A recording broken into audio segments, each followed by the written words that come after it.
Bien-aimé, bonjour, j'espère que vous allez bien. Ici, c'est la sœur Sylvanie.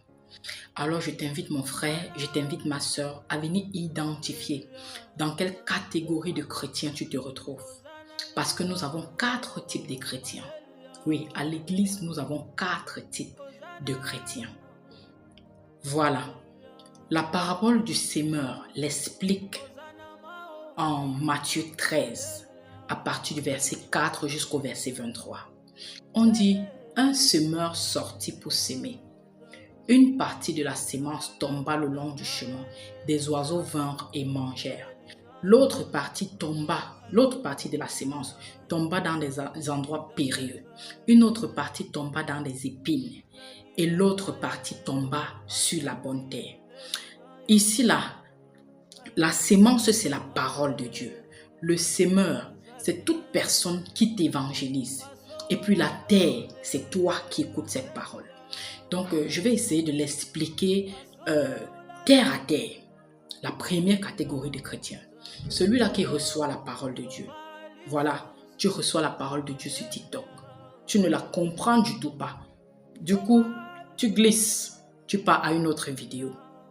Voilà la première catégorie des chrétiens. Tu n'as pas compris la parole qui était expliquée. Tu as glissé et tu es parti à autre chose. Deuxième catégorie de chrétiens. Tu as reçu la parole avec joie. Tu as reçu. Mais dès qu'une tribulation est survenue, c'est-à-dire, bon voilà, tu as reçu la parole sur TikTok, ton mari constate que, ou ta femme constate que tu es toujours en train de suivre les trucs des églises sur Internet. C'est quoi?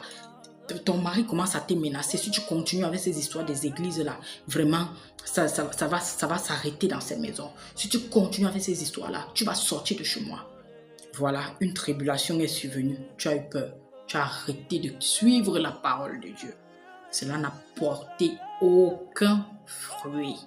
Pourtant, tu l'as reçu avec joie. Troisième catégorie de chrétiens.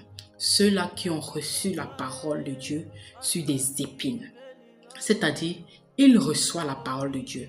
Mais les soucis de cette terre, tellement la personne a les problèmes, qu'il oublie même que Dieu existe. Tellement la personne a les problèmes, qu'il dit que non, franchement, il a bien reçu la parole, mais il dit que non. Le genre de souffrance ici, là, je ne comprends pas ça.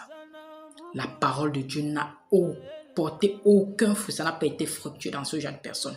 Et il y a une autre catégorie que, toujours dans cette catégorie de personnes qui a reçu sur les épines, c'est-à-dire la séduction